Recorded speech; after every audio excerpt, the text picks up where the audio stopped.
सभी को trick centre की ओर से गुड इवनिंग। आज का क्वेश्चन कोड है TRNK5। चलिए सवाल नंबर 1 से देखते हैं। सवाल नंबर 1 से देखिएगा TRNK5 को, ध्यान से देखेंगे कि आपका पहला सवाल है यहाँ, यदि किसी संख्या को 5 गुना किया जाए तो वह संख्या मूल संख्या से कितना प्रतिशत ज़्यादा होगा। तो 5 गुना किया जाए तो कुछ नहीं करना, मेरे तरफ देखिए, सिर्फ आप सुनिए।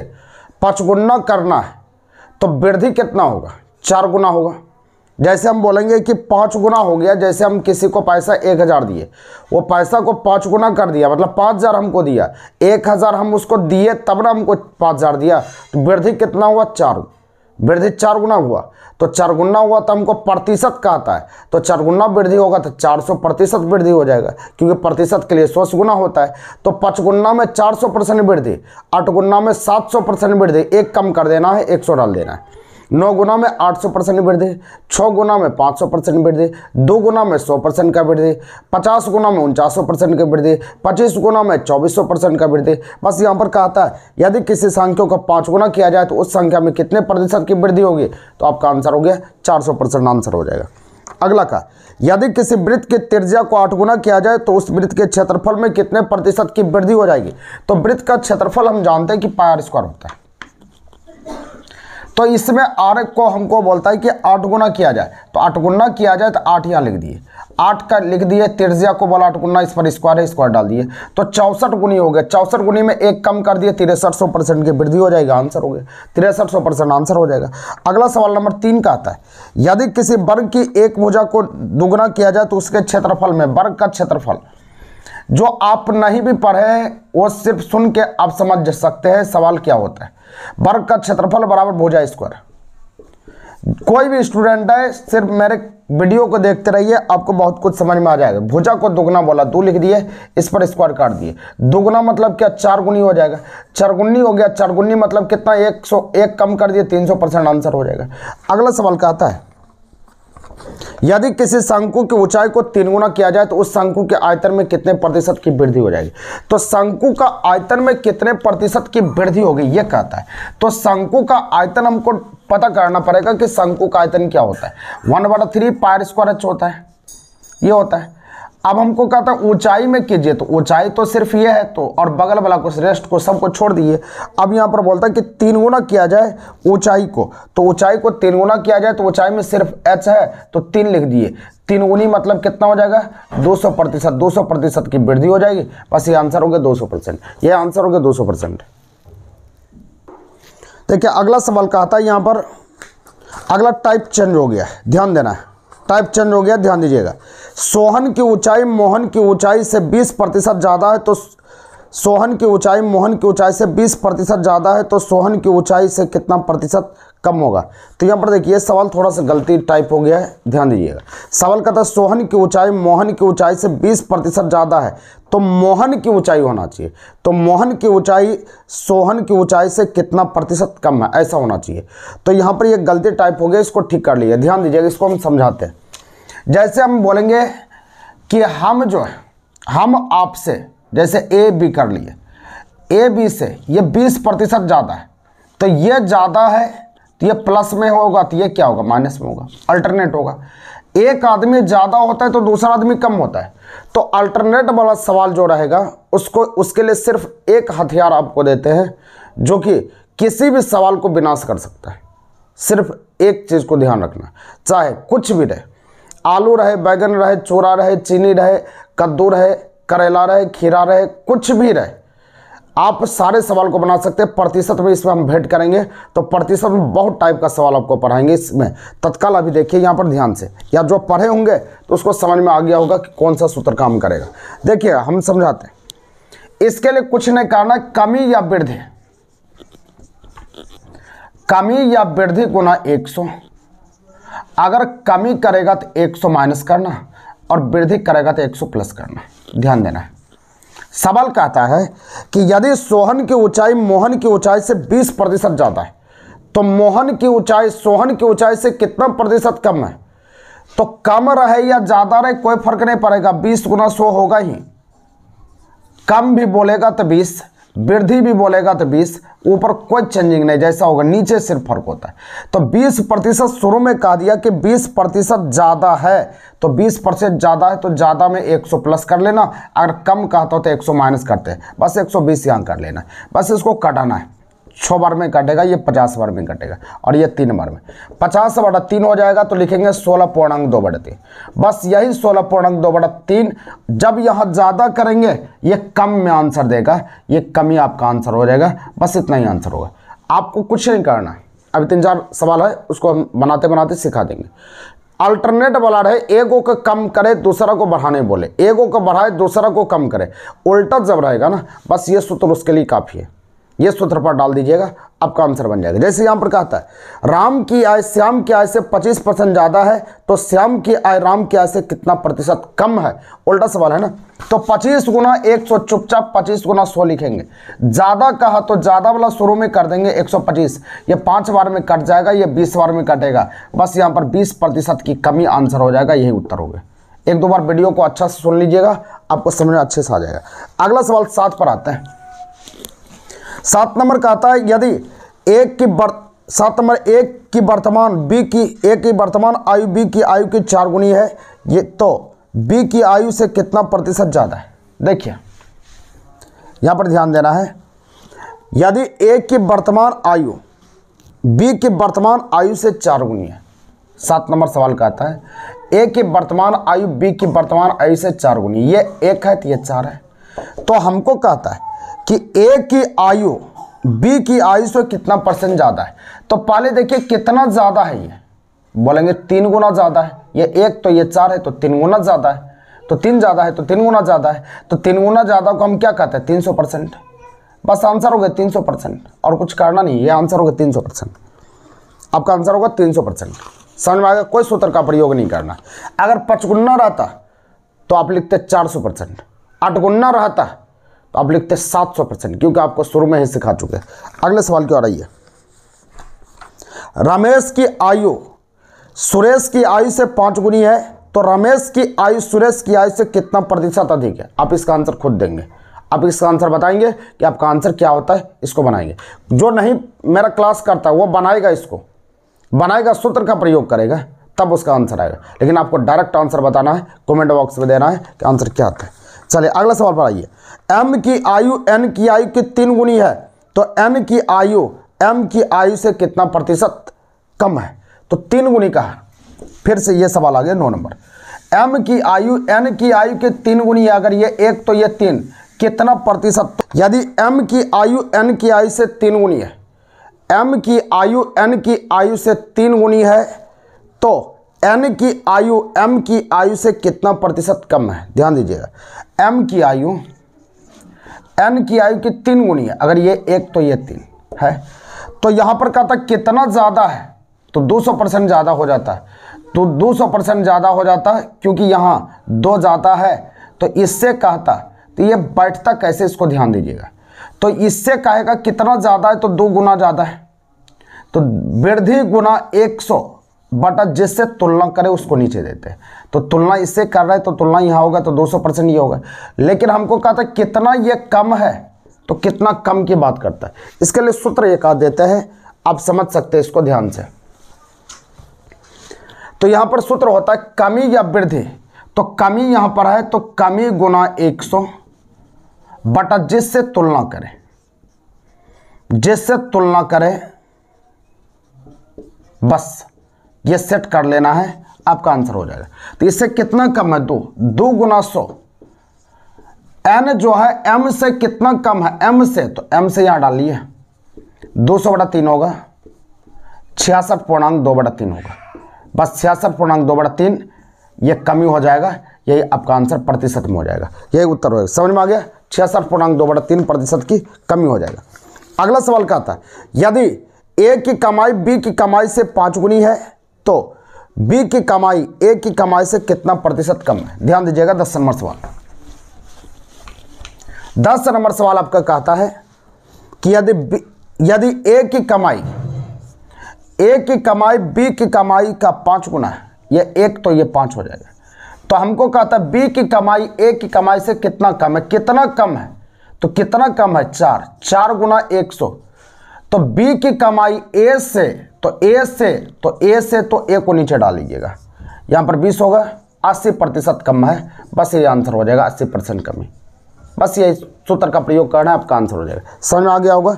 अगला सवाल क्या आता है, 4 के प्रथम 3 गुणजों का औसत क्या होगा। औसत की बात कर रहा है, 4 के प्रथम 3 गुणजों का औसत क्या होगा, औसत बोल रहा है। तो औसत बराबर आपका होता है, ध्यान दीजिएगा, औसत बराबर, ऐसे नहीं पढ़ाए अभी तो कोई बात नहीं, ध्यान से समझ। औसत बराबर पहली जोड़ अंतिम बटा 2, पहली जोड़ अंतिम बटा 2। तो सवाल क्या था, 4 के तो 4, 4 के तो 4, 5 के तो 5, 10 के तो 10, पहली मतलब 1, प्लस तो प्लस, फिर अंतिम किसका, 4 का ना। कितना गुणज का आता है, 3 गुणज का आता है, यहाँ 3 डालिए। 4 दोनों तरफ होगा, पहली मतलब 1, 3 गुणज तो 3, 5 गुणज तो 5, पहली 1 बटा 2। बस ये 4 तिया 12, 4 16, 16 बटा 2, 8 आंसर। अगला कहता है 8 के 3 गुणजों का औसत क्या हो। चुपचाप 8 गुना 1 प्लस 8 गुना 3, 3 गुणज है ना, 3 गुणज बटा 2, ये 24, 8, 32, 16 आपका आंसर होगा, ये उत्तर हो जाएगा। सवाल कहता है 3 के प्रथम 5 गुणजों का औसत क्या होगा। इसका आंसर आपसे चाहिए, इसका आंसर आपको देना है, क्या होगा। अगला सवाल कहता है यदि 5 संख्याओं का औसत 45.5 ज्ञात किया गया, यदि प्रत्येक संख्या को दोगुना किया जाए तो नया औसत क्या होगा। नया औसत चाहिए, तो नया औसत चाहिए। देखिए ये सब पढ़ाया हुआ नहीं है न्यू बैच में, तो कोई बात नहीं, आप समझ सकते हैं सवाल को, क्योंकि ये आगे आगे चल रहा है, पीछे से हम आएंगे तो समझ में आ जाएगा। तो यहाँ पर 5 संख्या रहे या 10 संख्या रहे, कितने भी संख्या रहे, उसे कोई मतलब नहीं। कहा था प्रत्येक को पकड़ना, प्रत्येक को दोगुना किया जाए, प्रत्येक को दोगुना किया जाए तो नया औसत क्या होगा। बस दोगुना किया जाए, प्रत्येक जैसे लिखा रहेगा, बस इसको दोगुना कर लेना है। तो 45 गुना 90, 90 1 91, बस आंसर हो जाएगा। दोगुना किया जाए तो आपका आंसर 91 आपका आंसर हो जाएगा, ये उत्तर हो जाएगा। समझ में आ गया। इसको गुना करना है सिर्फ, बस 91, 5 दूना 10 का सुनना बाकी 1, 5 दूना 10 1 11, 4 दूना 8 9, 91 आपका आंसर हो जाए। प्रत्येक को दोगुना कर दे तो 91 हो जाएगा। अगला सवाल का था 15, 50 संख्या का औसत 32 है, प्रत्येक में 2 की वृद्धि किया जाए, बस वृद्धि 2 कर दीजिए, आपका आंसर 34 हो जाएगा। सवाल को का टाइप याद रखिएगा, आपको बढ़िया से समझ में आ जाएगा। इसका आंसर 34 हो जाएगा। तो नया औसत कितना होगा, 34, 34। अगला कहता है 75 संख्या का औसत 68 है, प्रत्येक संख्या को आधा किया जाए। 68 है तो 68 यहाँ कहा दिया, तो प्रत्येक को आधा किया जाए तो आधा आप कर लिए, आपका आंसर 34 हो जाएगा, यही आंसर हो गया। आधा करे, दुगुना करना दुगुना करिए, 55 55 कुछ भी कह दे, बस औसत में आप कर लिए, आंसर हो जाएगा। प्रत्येक सिर्फ लगा रहे, आपका आंसर हो जाएगा। अगला सवाल 17 की ओर आइए, 17 को देखिए आप। सवाल नंबर 17 पर आते हैं, 17 को समझिएगा। सवाल नंबर 17 यहां पर कहता है एक व्यक्ति किसी बिंदु से पूर्व की ओर चलता है। ध्यान दीजिएगा, ये डायरेक्शन में हम पढ़ाए हुए हैं, डायरेक्शन में पढ़ाए हुए पूरब इधर होता है, पश्चिम इधर होता है, ऊपर उत्तर और नीचे दक्षिण होता है। ये उत्तर हो गया और नीचे दक्षिण हो गया। सवाल क्या आता है यहां पर, कोई व्यक्ति पूर्व की ओर कुछ दूरी तय करता है। पूरब ये बिंदु हो गया, पूरब इधर होता है, क्योंकि ये बिंदु से पूरब इधर हो, कुछ दूरी तय करता है। वहां से वह 90 डिग्री के कोण पर दाईं तरफ मुड़ता है। तो दाईं तरफ मुड़ता है, दाहिना मतलब जिधर घड़िया चले या जिधर हथवा चले ना, उसी को दाहिना बोलते हैं। मेरा हाथ सीधा इधर चल रहा है तो इस तरफ की ओर मुड़ेंगे, इस तरफ आ गए। 90 डिग्री के कोण पर दाईं तरफ मुड़ता है। तो अभी वह मूल बिंदु से किस दिशा में है, तो मूल बिंदु यही है ना, तो मूल बिंदु यहां से मिला लीजिए, किस दिशा में है, यह दिशा को पता करना। तो सोचिए इस रेखा पर है, इसका नाम दक्षिण, इसका नाम पूरब, ये बीचों बीच है, क्योंकि दक्षिण पूरब के बीच में है ना, तो आपका आंसर दक्षिण पूर्व हो जाएगा। इतना ही काम करना, आपका आंसर दक्षिण पूर्व आपका आंसर हो जाएगा। समझ में आ गया, दक्षिण पूर्व आपका आंसर हो जाएगा। देखिए एक चीज ध्यान देना यहाँ पर, देखिए अगर इसका इस तरह से बनाया जाए कि अगर कोई व्यक्ति किसी बिंदु से चलता है और वह 90 डिग्री के कोण पर दाईं तरफ मुड़ता है, तो 90 डिग्री के कोण पर मुड़ता है, तो 90 डिग्री के कोण पर ऐसे भी हो सकता है। 90 डिग्री के कोण पर यहाँ से मुड़ा तो दाहिना तरफ तो नीचे होगा, तो नीचे होगा तो यहाँ पर नीचे चल लेंगे, तो नीचे का नाम क्या हो जाएगा, मूल बिंदु से क्या हो जाएगा, दक्षिण। और डिग्री के हिसाब से यह काम करता है तब इसका आंसर दक्षिण होगा। अगर इस हिसाब से करता है तो आपका दक्षिण पूर्व होगा। जैसा ऑप्शन रहेगा वो काम कर लीजिएगा, आपका दक्षिण होगा तो दक्षिण बना लीजिएगा, क्योंकि 90 डिग्री इधर होता है नहीं, इतना 90 डिग्री, एक घर में 90 डिग्री होता है, यहाँ से यहाँ आइएगा तो यहाँ मुड़ जाएगा। तो मुड़ने के बाद कहेगा अभी वह किस दिशा में, तो किस दिशा में है तो 90 डिग्री के कोण पर मुड़ेगा, तब दक्षिण आ जाएगा। चलिए अगला सवाल की ओर आइएगा। अगला सवाल का आता है कि कोई आदमी किसी बिंदु से दक्षिण दिशा की ओर 5 मीटर चलता है। ध्यान दीजिएगा, कोई व्यक्ति किसी बिंदु से दक्षिण दिशा की ओर 5 मीटर चलता है, दक्षिण दिशा की ओर 5 मीटर चला, तो दक्षिण दिशा की ओर 5 मीटर आप चला दिए, तो दक्षिण दिशा की ओर नीचे की ओर थे, क्योंकि नीचे दक्षिण होता 5 मीटर। फिर का वहां से वह दाईं तरफ 10 मीटर चलता है, दाहिना तरफ मतलब जिधर हाथ चले इधर चल दिए, यहाँ से 10 मीटर चल दिए। फिर दाईं और मुड़कर 5 मीटर, तो जिधर आपका हाथ घूमे उधर दाहिना ऊपर 5 मीटर चला, यहाँ से यहाँ तक 5 मीटर चल दिए, 5 मीटर चलता। अंत में वह पश्चिम की ओर मुड़कर 3 किलोमीटर, पश्चिम तो इधर होता है तो इस तरफ चल दिए 3 किलोमीटर हो गए। अब कहता है वह मूल बिंदु से कितने दूरी पर है, लगा लीजिए इसको, ये 10 तो ये 10, तो यहाँ से हम चले थे यहाँ से यहाँ 3 और यहाँ से यहाँ तक 10, 10 3 13, आपका आंसर हो जाएगा, यही आंसर होगा 13, आपका आंसर 13 हो जाएगा। अगला सवाल आइए, अगला सवाल का आता है मध्य में कौन होगा, मिडिल में कौन होगा। ये कई बार आपको हम सिखा चुके हैं, मिडिल में क्या होगा। तो मिडिल में जो नहीं जानते हैं अभी तक तो समझिए, यही होता है कि जब आप प्रैक्टिस करते हैं बार बार क्वेश्चन को तो फिर आपको समझने में दिक्कत नहीं होता है, नहीं तो फिर आप भूल जाते हैं। प्रैक्टिस आपको करना है। RAMT ये लिखा हुआ है A नंबर, B नंबर यहाँ पर है RACT, C नंबर है RAPT, D नंबर है CAT, E नंबर है MAT।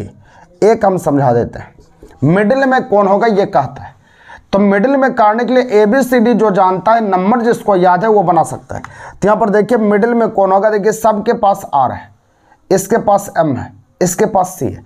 M का नंबर 13, C का नंबर 3, R का नंबर 18। तो आप सोचो कि पहले 3 की 13 की 18, तो आप बोलेंगे पहले 3 होगा तो 1 नंबर ये दे दिए, 1 नंबर का कुर्सी ले लिया, उसका 13 2 नंबर चला जाएगा। उसका R सबके पास मिला, A सबके पास मिला, इसको छांट लीजिए। उसका 16 यहाँ मिला, 3 मिला, 13 मिला।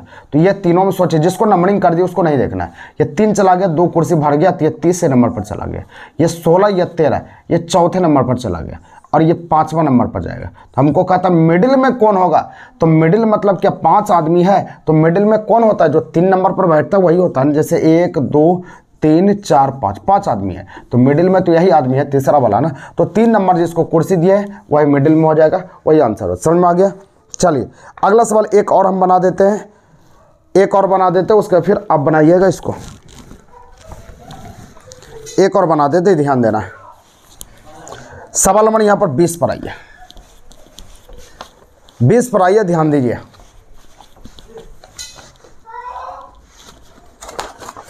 सवाल नंबर 20 यहां पर कहता है SITA,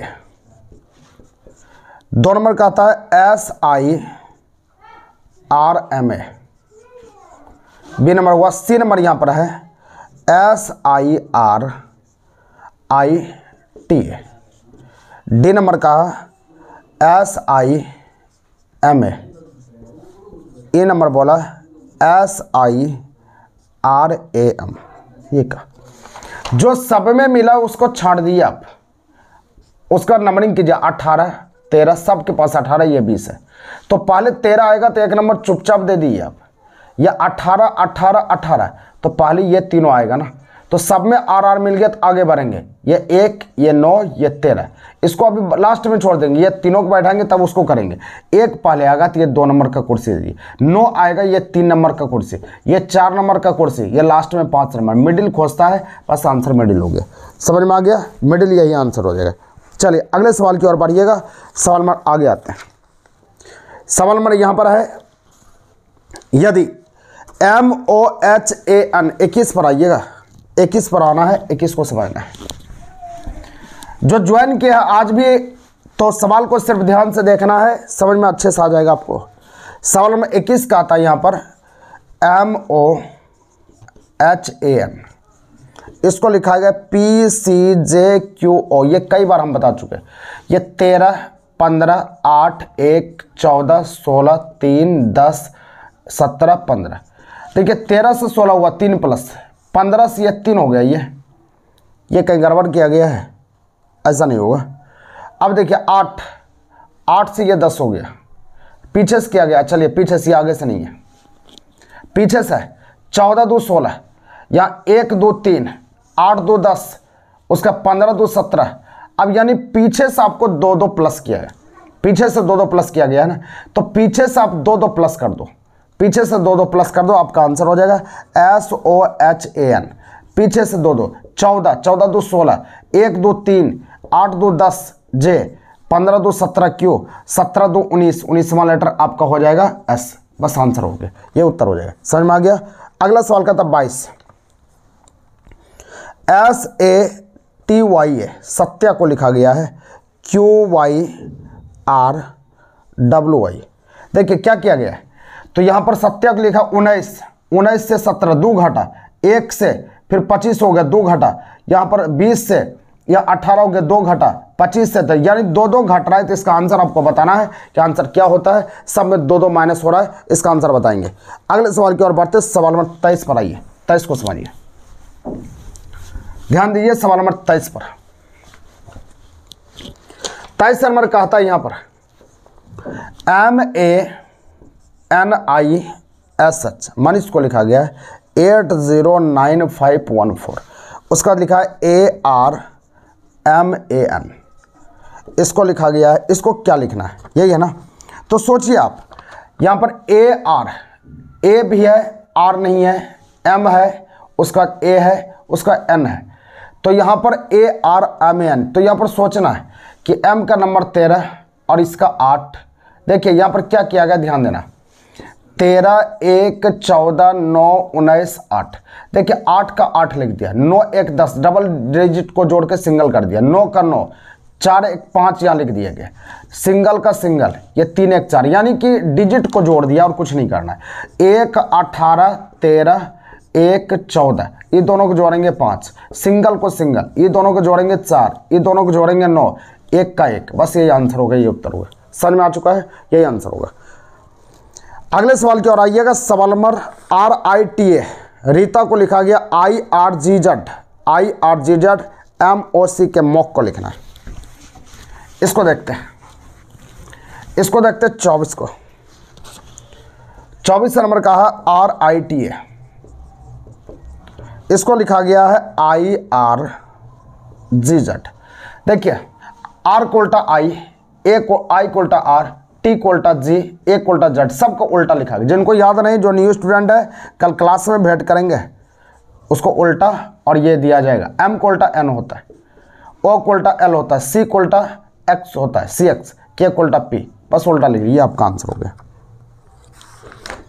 उसी तरह यहाँ पर है, आप इसका बताएंगे कि आपको क्या किया गया। RAX 25 नंबर हम समझा देते हैं आपको। RAX को लिखा गया UZT। देखिए X को उल्टा यहाँ पर U नहीं होगा, रुक जाइए, यहाँ पर क्या किया गया, ध्यान देना है। A को उल्टा Z, R को उल्टा नहीं चल रहा है, ये 24 हुआ, 1 हुआ, यहाँ पर 18, ये U है ना, हाँ U 21, उसका 26, उसके बाद 20। यहाँ पर क्या किया गया, ध्यान देना, 18 3 21, उसका 1 3 नहीं चल रहा है, ये 24 से 21 हो गया। ये क्या गया इसको, RAX को UZT लिखा गया है। तो 24 से ये 3 घटा, इसमें भी 3 घटेगा तो नहीं चलेगा, 18 में 3, ये भी नहीं चलेगा। क्या कुछ ये गड़बड़ टाइप हो गया है, क्या ये गड़बड़ हो गया है, ये गड़बड़ हो रख गया, इसका आंसर नहीं मिल रहा। एक उल्टा Z RT ये भी तो नहीं मिल रहा है। अच्छा नंबर देखते हैं, इसको जोड़ेंगे तो क्या होगा, 9 होगा, इसको जोड़ेंगे 1 होगा, 4 2 6 उफ, 1 उल्टा Z 9। चलिए ठीक है, देखिए क्या किया गया, सुनिएगा, ये बहुत दिमाग लगा के बनाया गया है।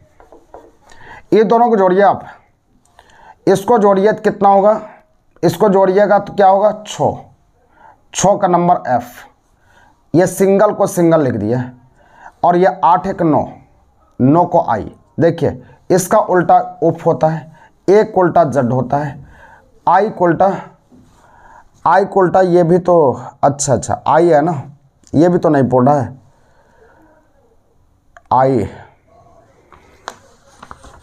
ये आंसर नहीं मिल रहा, ये आपका चीटी, ये भी तो आंसर नहीं चल रहा है, कुछ गड़बड़ है इसमें, कुछ गड़बड़ है, ये आंसर नहीं मिल रहा है इसका।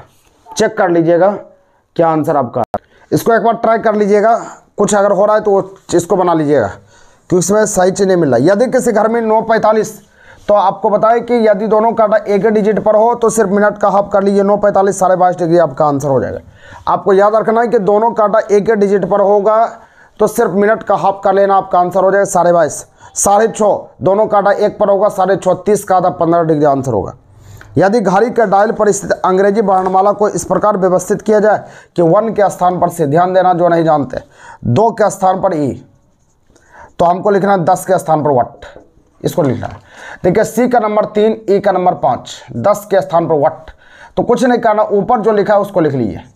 3 से 5 हुआ, ये प्लस में जा रहा है, बस ये दोनों घटाव ले लीजिए, तो ये दोनों घटाव कितना 9, कितने का अंतर है 2 का अंतर, 2 से इसमें गुणा कर लीजिए। ये 18, 18 3 21, 21वां लेटर आपका यू होगा, यू आंसर हो गया। अगला सवाल 29 का आता है। 29 का आता है 2 के स्थान पर x, 3 के स्थान पर भी, तो 11 का स्थान पर x का नंबर 24, ये 22 हो गया, 11 ऊपर वाला चुपचाप लिखना है। 22 से 24 से 22 हुआ, माइनस हो गए, ये दोनों घटाओ अभी तुरंत बोले हैं 9, कितने का अंतर है 2, पढ़ेगा तो प्लस करना है, घटेगा तो माइनस करना। 18 ये 6 हो जाएगा, तो छठा लेटर क्या हो जाएगा एफ, एफ आंसर हो गया। समझ में आ गया। तो 30 नंबर का आप आंसर खुद दोगे, 30 नंबर एक और बना देते हैं, एक और समझ लीजिए। 8 के स्थान पर जे, 7 के स्थान पर 1, तो 12 के स्थान पर वट, ये पीछे लौट रहा है। 8 7 6 5 4 3 2, तो ये 12 कभी आएगा क्या, 12 नहीं आएगा, 0, जो नहीं जान रहा है उसको मेकअप करवाएंगे, बताएंगे, टेंशन नहीं लेना है। तो यहाँ पर आपका 10, यहाँ पर 9, ऊपर वाला लिख दीजिए। 10 से 9 हुआ, घट गया, ये दोनों घटाओ, ये दोनों घटाओ, ये 12 को नहीं लेना है 0, क्योंकि 12 को बदल लिए 0, ये 8 हो जाएगा, ये 2, दूसरा लेटर बी हो जाएगा, यही आंसर बी होगा। अगला सवाल है 32 पर आइएगा, 31 का आंसर चाहिए आपसे। यदि किसी घड़ी में 3:05 हो रहे हो तो इस समय का काल्पनिक प्रतिबिंब लंबवत दर्पण में क्या होगा। लंबवत दर्पण में कुछ नहीं करना, हम बताए हैं आपको कि लंबवत दर्पण में क्षैतिज रहे, लंबवत दर्पण में आपको कोई भी टाइम रहे, चाहे वो काल्पनिक हो या वास्तविक हो या आभासी हो, कुछ भी हो, कुछ नहीं करना, सिर्फ 11:60 में आप घटा लीजिए।